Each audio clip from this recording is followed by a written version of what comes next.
Decision making is really risky, really risky. आपकी job उसके ऊपर डिपेंड करती है। तो अगर आप इस फ्लो के ऊपर से होते हुए जाओगे तो योर कॉन्फिडेंट लेवल और उसका कॉन्फिडेंट लेवल में ज़मीन और आसमान का फर्क होगा। अस्सलाम वालेकुम। एक बहुत ही इम्पोर्टेंट टॉपिक था।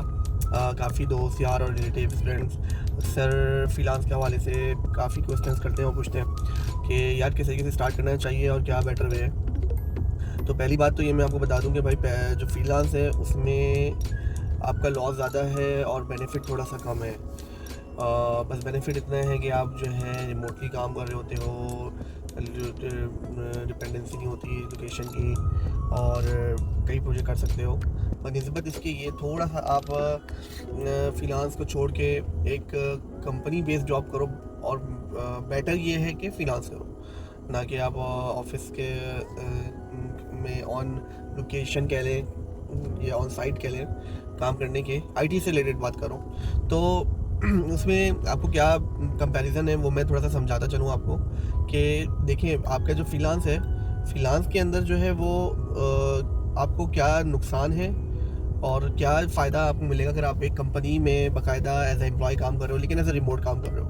आइडियल स्टेट मेरे हिसाब से ये है, लेकिन उसमें भी कुछ फीचर्स जाहिर सी बात है, कुछ एडवांटेजेस हैं, डिसएडवांटेजेस हैं, कुछ पैक्स आपको मिलते हैं, कुछ नहीं मिलते, लेकिन जो मेजर है वो मैं आपको समझा देता हूँ। तो पहला तो ये है कि भाई जो आपकी रिमोट जॉब है, रिमोट जॉब के अंदर क्या है, उसके अंदर आप एक कंपनी में आपका एक्सपीरियंस काउंट हो रहा है, आपको इंश्योरेंस, मेडिकल, ठीक है, उसके जितने भी बेनिफिट्स होते हैं वो आपका इंक्लूडेड है। और उसके साथ साथ आपको क्या मिल रहा है, क्या कहते हैं, अगर वो आपको कहीं रिलोकेट करते हैं तो वो भी आपको बेनिफिट है। दूसरा ये कि आप वेल नोन होते हो, आपके पास एक सर्किल होता है, आप एक सिंगल लेवल काम नहीं कर रहे होते बल्कि एक टीम के साथ काम करते हो, कोलैबोरेट करते हो, उसके अंदर आपको अपग्रेड होने का आपको मौका भी मिलता है। ठीक है, ये तो हो गई बात बेनिफिट्स की जो आपको मैंने बताया कि अगर आप किसी कंपनी से ज्वाइंट होकर काम करते हो। ठीक है, फ्रीलांस में क्या है, आपको ये सारे बेनिफिट्स नहीं मिलेंगे जो मैंने आपको बताया। दूसरी चीज़ ये है कि प्रोजेक्ट टू प्रोजेक्ट बेस्ड होता है, कभी है कभी नहीं है। ठीक है, दूसरी चीज़ ये होती है कि आप अकेले हो।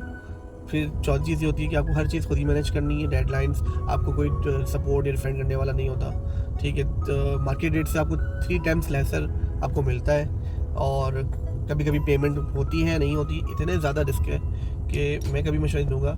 अच्छा, एक तो ये बात होगी कि क्या दोनों का, अच्छा देखिए दोनों चीज़ों को अवेल करना इतना आसान नहीं है, बहुत ही चांस चाहिए, आपको एक गुड लक चाहिए, आपका लक अच्छा हो, थोड़ा सा आपको वर्किंग करनी पड़ेगी कि आप मुझसे काम कर रहे होते हो। शुरू में क्या होगा कि इजी क्या होता है, आपका फ्रीलांस प्रोजेक्ट ही होता है। तो वो फ्रीलांस प्रोजेक्ट ही होता है जिसके अंदर जो है ना आपको क्या कहते हैं, जिसके अंदर आपको पहले चांस मिलता है काम करने का।